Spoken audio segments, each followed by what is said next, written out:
Welcome to the deep dive.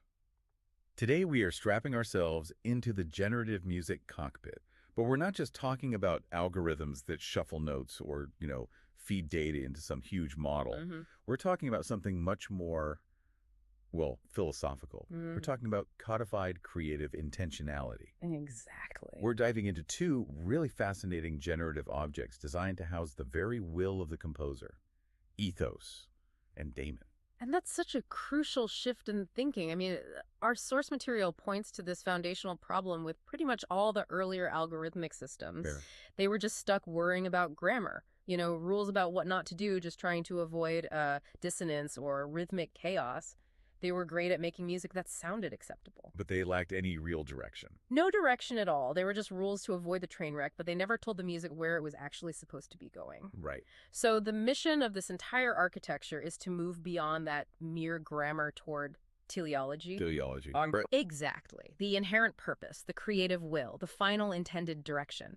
The core question they answered was, how do you actually codify the intent of the composer into a machine? And these objects, Ethos and Daimon, are explicitly described as having harmonic and structural intentionality. They have a point to prove with every single note. They really do. And what's so fascinating to me is that the whole system starts by acknowledging that a single unified creative will is, it's often dull. All creation needs conflict. So they built the system on this foundational split. They codified two fundamentally opposing wills right from the start. Stability versus change, maintenance versus friction. It's the yin and yang you need for any compelling musical narrative. Okay, so let's unpack the first one. The conservator of the system, the voice of stability. Let's talk about ethos. Ethos, yeah. It comes from the Greek word for character, and it really embodies the intentionality of maintenance and stability. So its whole job is to keep things steady. That's it.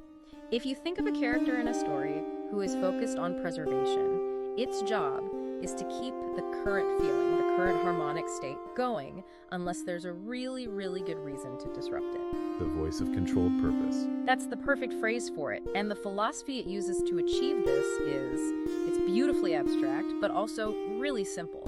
It's based on what the sources call the harmonic dichotomy. Okay, so it sees the whole harmonic universe in a binary way. Totally binary. And it's all based on the parity, whether a melodic degree is even or odd. And this is the critical piece of the theory we need to slow down on. It is. In this system, they've mapped musical function onto the mathematical concept of parity, so the even degrees of the scale. Think of the root, the fourth, the sixth. They are coded as the symbol of stability. Right, they're associated with the tonic area. Your home base. Your musical home base. An even number equals home, safety, resolution. And the opposite must be true for odd numbers. Exactly. The odd degrees, the second, third, fifth, seventh, they're coded as tension.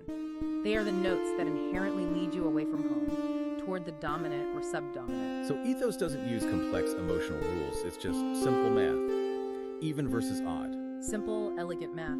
I get the dichotomy, but how does that translate into actual choices? I mean, when ethos is generating, how does it use that knowledge to guarantee its primary goal, which is maintenance? It all comes down to statistical bias. Ethos has a very strong 60% statistical bias towards something called modo contigo. Modo contigo, okay. That sounds like a very complicated Italian technical term. Let's break that down. It sounds it, but it just translates to contiguous movement. It just means small displacements, tiny steps up or down by 1 degree, or even just staying put. It's all about gradual, iterative movement. Okay, so why 60%? Why that specific number? Why not 80% if it wants stability so badly? That's a great question.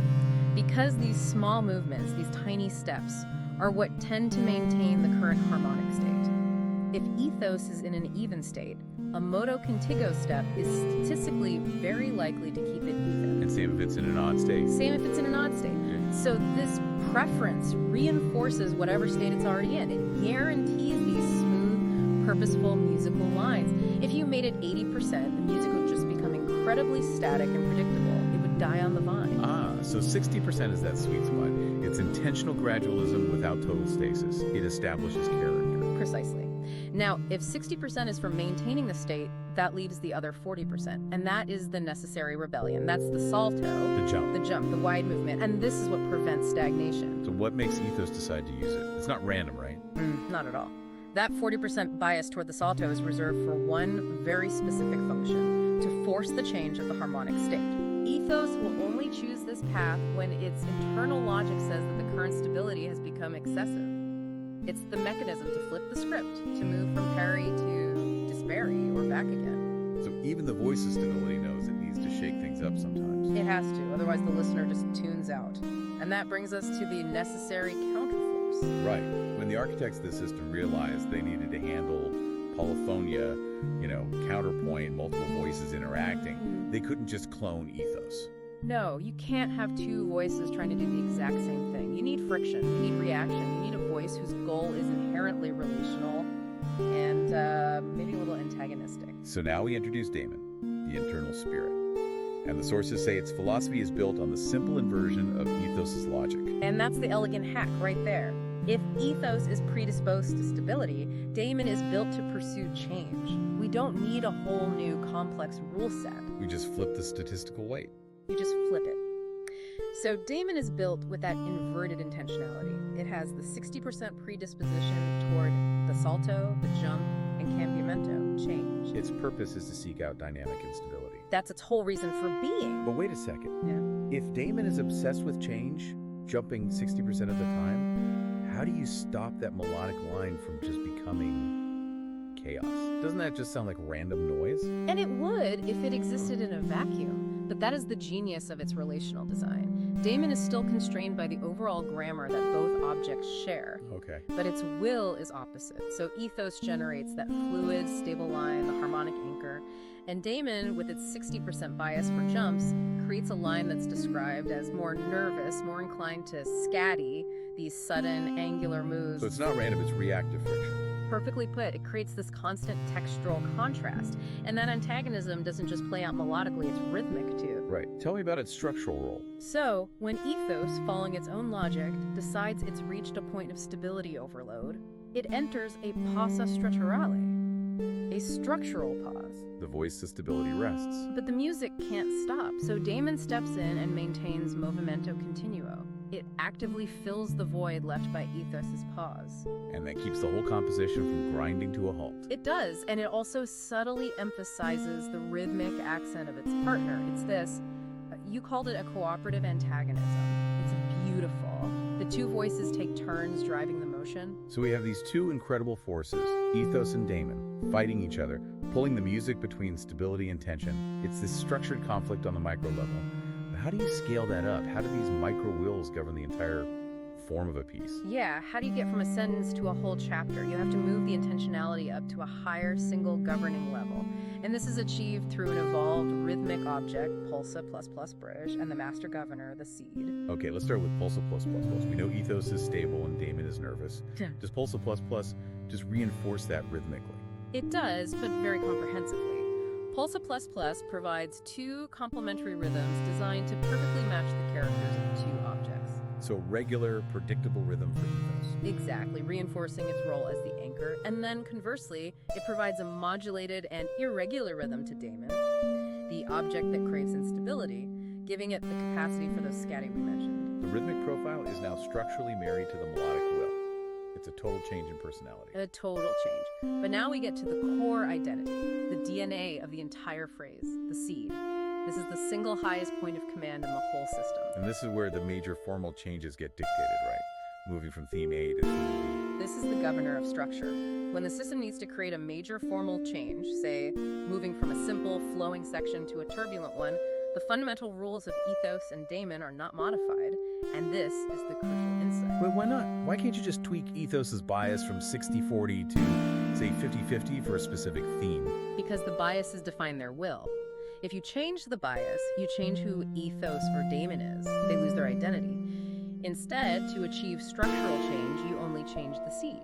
So the character stays the same, but the plot advances. Precisely. The seed is the singular element that simultaneously establishes a new melodic sequence for both Ethos and Daimon, and a new set of complementary rhythms from pulsa ++ via. It controls material, while the 60-40 biases control the personality with which they interpret that material. And that mechanism ensures the formal change is instant, complex, and coherently governed. That is just brilliant. The final result isn't chance constrained by rules. It's the structured conflict between the stability of Ethos and the change of Daimon, all packaged inside that tiny seed. It really is. It answers that fundamental question. How do you build a machine that has will?